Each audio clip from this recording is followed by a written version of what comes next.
What's up, everybody? It's Brianna. It's the Boss Up, and we're at Fashionable Addictions with Dr. Dannie.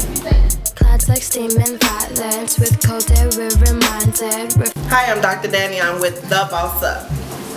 And you're a wonder of a dreamer. Awake the heavy sleeper in the essence of blue and gray. Been longing for you to say, back to reality, let's resume. I want to ask you, where did you get your start in the fashion industry?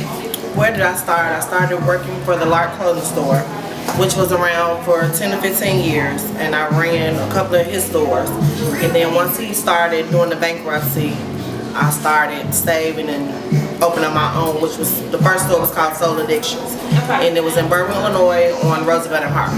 Okay, so when did you bring it here? When did it turn into Fashionable Addictions? Where did you get the name from? Okay, well, I lost everything and God gave me a second chance. And that's when I came up with Fashionable Addictions, because everything that's mostly fashionable is mostly addictive to ladies.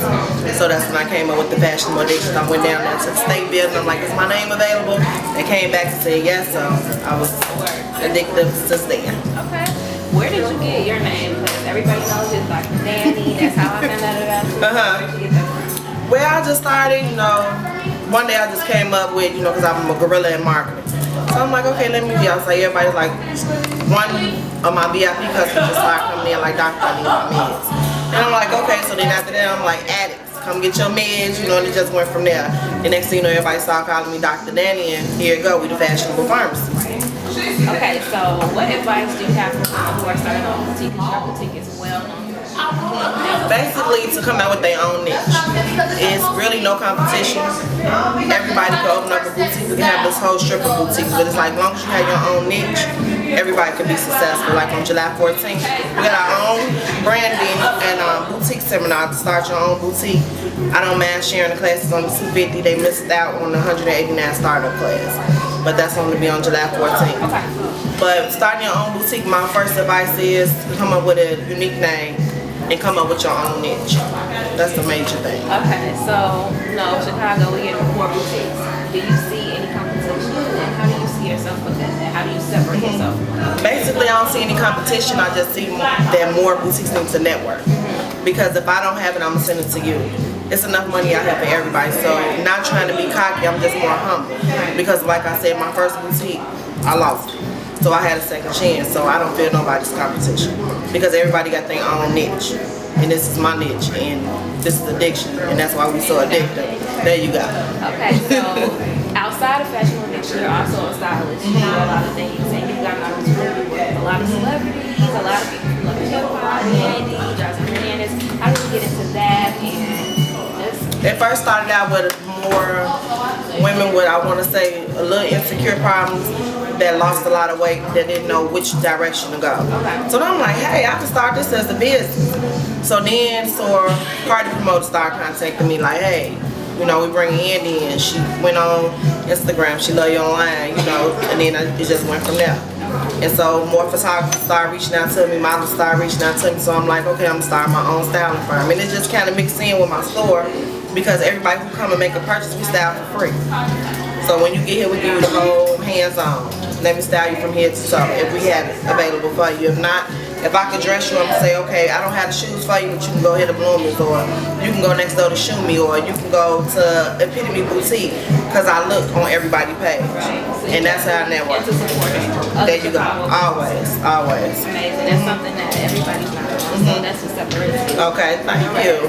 And so you also, like you said, you do a lot of marketing. You do a lot of stuff on your Instagram. So speak about some other projects that you have going on, as well as your. Well, the next thing that we have launching on August the 4th is called Addictive Duos, which is luxury resale, where we're reselling like every woman shop off in impulse. You might have a whole lot of stuff in your closet. You probably only wore once, so probably never again, or never wore, period. Let's not make some extra cash together. Right. So I sell it, we get 25%, and it's gonna be web-based only, but we're gonna have a party of a web launch on August the 4th. Okay. Okay, and so this is the Boss Up, so you gotta give me 3 reasons why you consider yourself a boss. Well, okay, first I want to say I consider myself a boss because sharing is caring. I help everybody, and that's one thing that's branded about my boutique. If you're trying to start, you come to me and say, Danny, I make these tie-dye dresses. If I like them, come on, I'm gonna put you on, promote you, put you on consignment, and get your name out here. A lot of people have made it successful just because they was part of addictions. So that's one thing because I network. A lot of people don't understand to be successful you gotta give a little. Me, I give a lot. So that's one. Two, I could say because of God. You know, a lot of people might not want to, believe it, but it's only because of Him. And I had to let Him into my heart and pay my tax every week. That's the thing too. Three, independency. Female entrepreneur, I'm doing it, and by myself I really don't do a whole lot of, how can I say, it's family oriented. Like you see my mom in here working, my daughter in here working, so it's like it's self-made, right? So what can we look for from you throughout the rest of the year? I really want to say traveling. Okay. You'll see Addictions in other cities, maybe more pop-up shops, but just seeing the name us expanding into more and helping others. And how can people reach you? So Instagram, Facebook. My email is addictive2addictions@gmail.com, and call the store. Stop by. I like more personal. 312-265-0732. Okay, and what's the address? 22 Southwest and 1 block south of Madison, not Cermak. Okay. Well, I want to thank you for coming. Thank you. I appreciate y'all. And much success. I love the store. Appreciate it. Okay. Thank you. The bossy. Shout out your connect for me.